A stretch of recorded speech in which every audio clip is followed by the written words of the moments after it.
Hey everyone, this is Rushlock, and we're taking another look at Candlekeep, and I've been really hooked on this game. I'm having a lot of fun with it. I had decided that it would probably be a better use of time, instead of going mission by mission and doing a step-by-step guide. The game is very procedural, so even if I were to record each mission completion, it wouldn't be following the same script of what you guys are going to be running into, so I thought it'd be a better idea to kind of do like a journaled update for what I've learned since the last video. So in the first video, we just covered the tutorial, basic gameplay functions. This time we're going to take the resources that we've been acquiring and kind of go over the upgrade system. So when you're at the mission selection screen, we have an animation of a hammer and anvil. When it's animated, it denotes that there are upgrades available for those characters. I just completed the mission, so I have a little extra gold. You'll notice there are different tabs here for different types of gear. Main weapons, secondary weapons. Main weapons interact with your rolls for at-will powers. Secondaries are your, I think, utility, or daily powers, I'm sorry. Dailies over here. Armor is very self-explanatory. It's for your AC. Rolls that are going against, so trying to attack you. Accessories will give speed to the ranger. I'm not sure what the other classes get. Utility powers for accessory. Double check that. Yeah, it looks like different classes or different characters get a different accessory roll. I got a 10% gold find bonus for my bard. But each category that has an upgrade available will also have the symbol up here. So we know that we can upgrade our daily powers rolls for our ranger. We can also look at our accessories if I want to increase speed, which I presume is movement. If we want to look at our wizard here, we can do secondary. For utilities, we can look at accessories, which apparently... Okay, secondary is for daily powers, accessories for utility powers. And again, every character is different, so you can cycle through these, take a look at them at your convenience. Trading is available, so you can take items from one character to another. I think in the first video I mentioned that I had a unique item on a character. I didn't understand why that dropped, because I didn't realize that items were consumable and different from the items that you craft. So you'll find and pick up pieces of gear. Some really nice ones also, so like rares here. Just carrying the item can give a buff to your characters. Like right now, my paladin's base AC is 20. It's probably a bit high. I can probably move these items around a little bit, just haven't experimented with it yet. I get a bonus to attack rolls, things like that. Another AC bonus type item. This one buffs damage.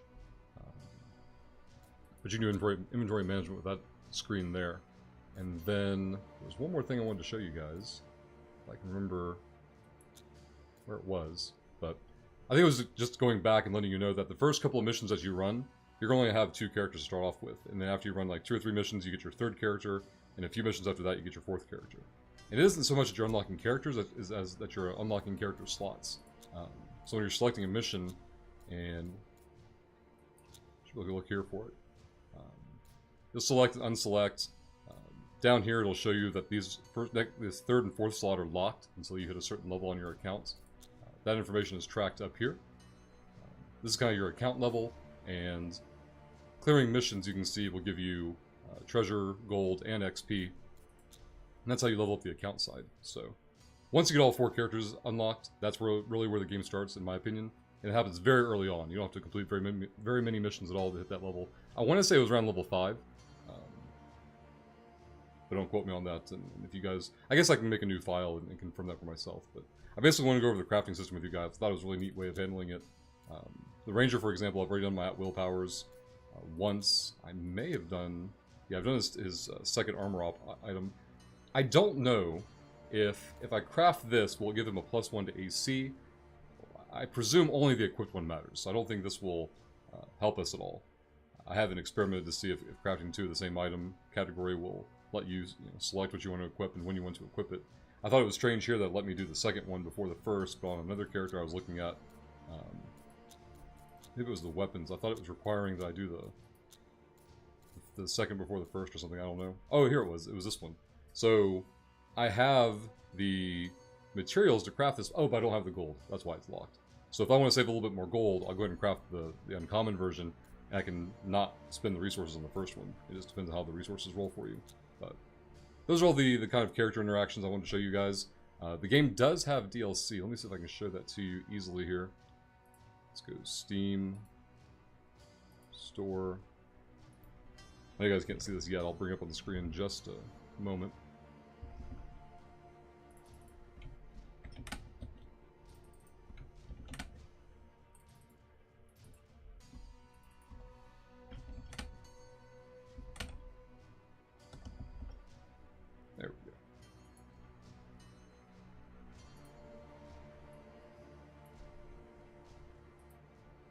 Alright, so this is the Steam page for the game.